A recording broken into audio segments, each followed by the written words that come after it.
This time on Low Boost, we're driving a Mustang GT through Southern California.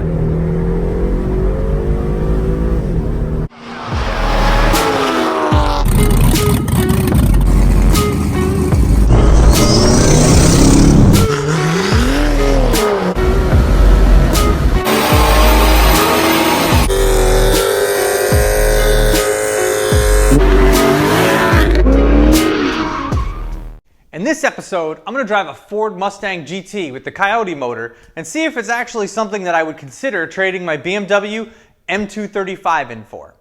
Stay tuned to the end of this episode because I'm going to give my final verdict on if I would trade my BMW M235 in for a Coyote Mustang.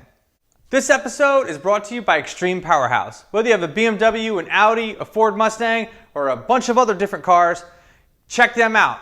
They have a ton of different performance parts, and if you go on there and use the coupon code LOWBOOST, all one word, you'll get access to some extra special discounts. So I had to come out to California for work for my main job, and they had us come to San Diego, and I've always wanted to try Turo. So I was looking for a 911 actually, but the only ones that they had that were available on short notice was a 996. And I've driven a 996 before, so I wanted to get something different that I haven't driven, that I'd like to experience something new. And so I found a Mustang GT, Coyote, 2017. I would have loved the Shelby GT350. That's my absolute favorite Mustang, I think. Now, I wasn't able to get the exact car that I wanted. It's hard to get a Turo that's a stick shift and a coupe, but at least I got the Coyote motor for this. I'm not even probably going to take the top down. I don't want to mess up my hair. My buddy Alan, he's filming right now. You can flip yourself around. What up? Hey, he's riding with me today. Hopefully I don't scare him too much. We're bombing through California. We're in San Diego here. It's gorgeous out, unlike New York most of the time. It's like 70 degrees. This is awesome. It's beautiful. So let's take it for a spin.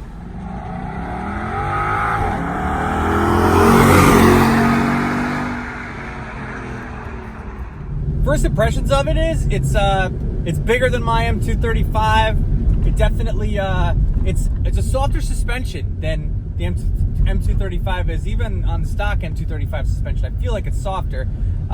It's got great modes in it though. As soon as I get in the car, I put the steering into sport, the driving mode onto track mode, because why not? That's what you're supposed to do with these cars.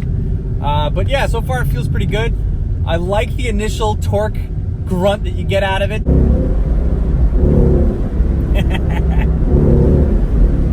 I definitely think the M235 is faster. Not stock, but tuned and with everything that I have done to the M235 is definitely faster. I've been on track with a stock Coyote Mustang and pulled on it, so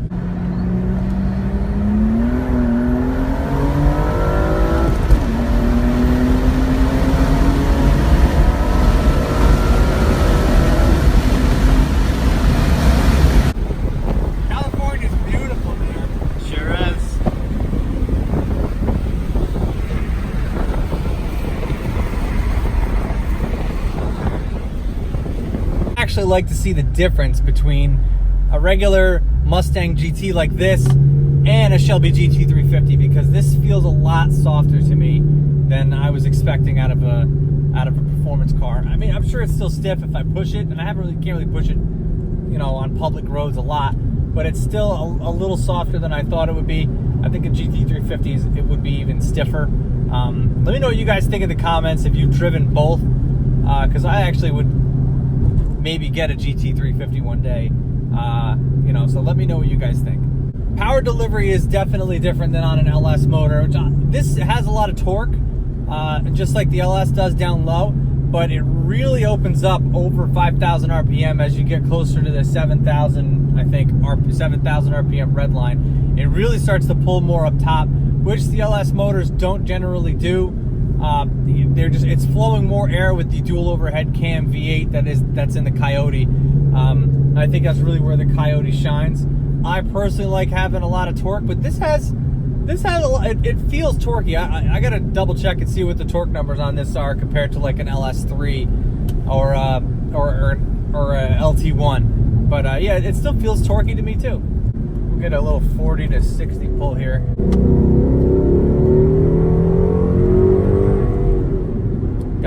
definitely, I like the sound. It definitely has a good sound to it.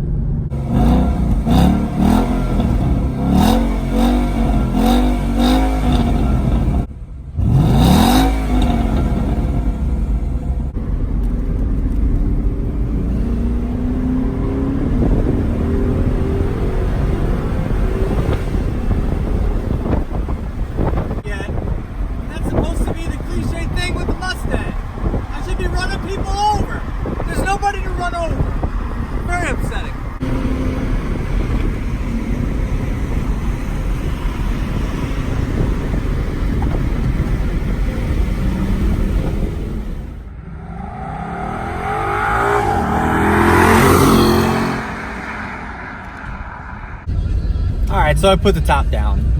I'm not a big convertible guy though.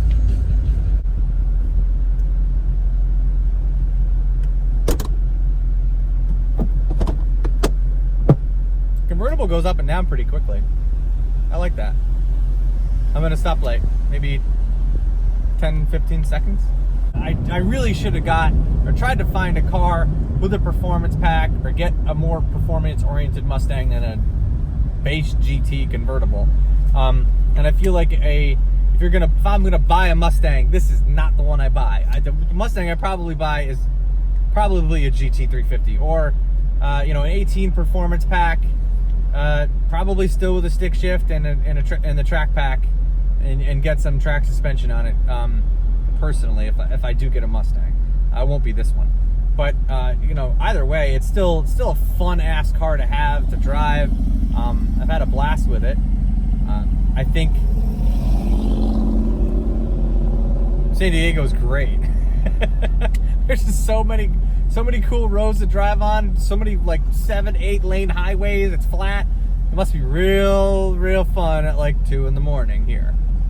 Interior of the car is great. The navigation's pretty good. I like it connects with Apple CarPlay, which is pretty neat. Just like my daily driver has that. Paddle shifters are cool. The 6-speed automatic is nothing like the new 10-speed automatics that are out there. I know people rant and rave about those. Those are definitely better than the 6-speed auto in this car. So maybe one day I'd like to try one of those out. I'm not saying that the car's slow. I don't think it's slow, but definitely these cars need an exhaust, an intake, a tune, and some ethanol, and then you really can have a lot of fun with them.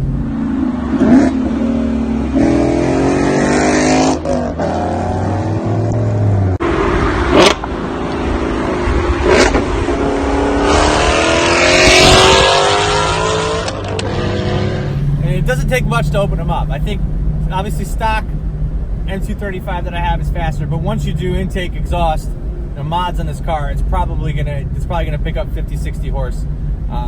These Coyote motors are great. It pulls up top. Once you get past 5,000 RPM, it really opens up and screams to redline, which I don't think a lot of the LS motors do that.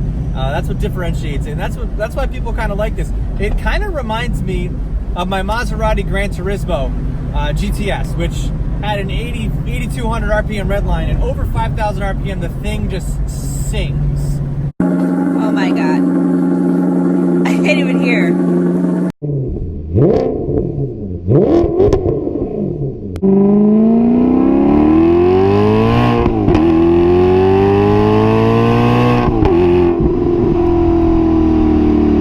I love that sound. Also similar style engine. That was a 4.7 liter V8 dual overhead cam. You know, essentially a Ferrari F430 motor that was stroked out a little bit. So definitely similar to that. Well, it's still fun to drive. I had a blast with it over the past 24 hours. I put a little over 100 miles on it. Let me know what you guys think. What other cars you think I should have gotten at a Turo short notice. I mean, I only had a couple things to choose from anyway that was close to the airport and close to the hotel that I'm staying at for work. So after having some time to digest and reflect my thoughts and opinions on the Ford Mustang, I do not think I will trade my BMW M235 in for one. The only Mustang that I actually would trade my M235 in for is definitely the Shelby GT350. However, I don't know if I'm going to get that much more performance based on my personal driving ability to be able to warrant spending that much more money on a car comparatively to what I have in the BMW M235, which I got the car for about $30,000.